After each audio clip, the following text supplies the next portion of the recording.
এক গভীর অন্ধকার জঙ্গলে থাকত এক বিশাল অজগর সাপ। তার নাম ছিল নাগরাজ। তার চোখ দুটো লাল আগুনের মতো জ্বলত। রাতে সে যখন গাছের ডালে পিছিয়ে থাকত, তখন নিচের পশুরা ভয়ে কাঁপত। ওই একই জঙ্গলের আকাশের রাজা ছিল এক বিশাল ঈগল, গরুর রাজ। তার ডানা এত বড় ছিল যে একবার ঝাপটালে ছোট গাছও দুলে উঠত। সবাই বলতো, আকাশে যদি ছায়া পড়ে বুঝবে গরুর রাজ উঠছে। আর ছিল এক দুষ্টু বানর, বুবু।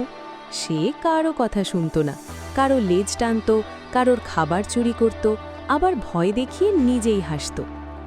এক ভয়ের রাত। একদিন পূর্ণিমার রাতে বুবু ঠিক করল, আজ আমি নাগরাজ আর গরুর রাজ দুজনকেই বোকা বানাবো। সে গিয়ে নাগরাজের কাছে ফিসফিস করে বলল, ওই যে গরুর রাজ বলছে সে আজ তোমাকে আকাশে তুলে নিয়ে যাবে। নাগরাজ রেগে আগুন, তার বিশাল শরীর কাঁপতে লাগল।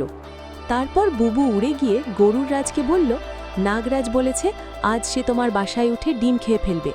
গরুর রাজের চোখ রক্ত লাল হয়ে গেল। ভয়ঙ্কর মুখোমুখি। হঠাৎ আকাশ কালো হয়ে গেল, ঝড় উঠল। নাগরাজ গাছের ওপর উঠে ফোঁস করছে।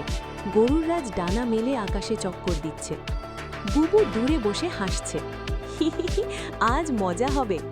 হঠাৎ নাগরাজ লাফ দিয়ে উঠতেই গরুর রাজ ঝাঁপিয়ে পড়ল। দুজনের ভয়ঙ্কর লড়াই শুরু হলো। ডানার ঝাপটায় ধুলো উঠছে, সাপের ফোঁস শব্দে জঙ্গল কাঁপছে। কিন্তু সত্য বের হলো। লড়াইয়ের মাঝে গরুর রাজ বলল, আমি তো তোমার কিছু করিনি। নাগরাজ বলল, তাহলে তুমি কেন বললে আমাকে নিয়ে যাবে? দুজনেই বুঝল এটা নিশ্চয়ই বুবুর কাজ। তারা একসাথে বুবুকে খুঁজতে লাগলো। বুবু গাছে লুকিয়েছিল, কিন্তু নাগরাজ তার লম্বা শরীর দিয়ে গাছ জড়িয়ে ধরল। গরুর রাজ উপর থেকে নজর রাখল। বুবু ভয় পেয়ে বলল, আমি শুধু মজা করছিলাম। নাগরাজ গম্ভীর গলায় বলল, মজা যদি অন্যকে ভয় দেখিয়ে হয় সেটা আর মজা না। গরুর রাজ বলল, আজ থেকে তুমি জঙ্গলের সবার জন্য ফল জোগাড় করবে। সেই থেকে বুবু আর দুষ্টুমি করেনি, তবে মাঝে মাঝে সে নিজেই বলে, বাবারে বাবা, ওই রাতটা ভুলব না। শিক্ষা: মিথ্যে আর উস্কানি ভয়ঙ্কর ফল বয়ে আনে, কিন্তু একতা থাকলে বড় বিপদও সামলানো যায়।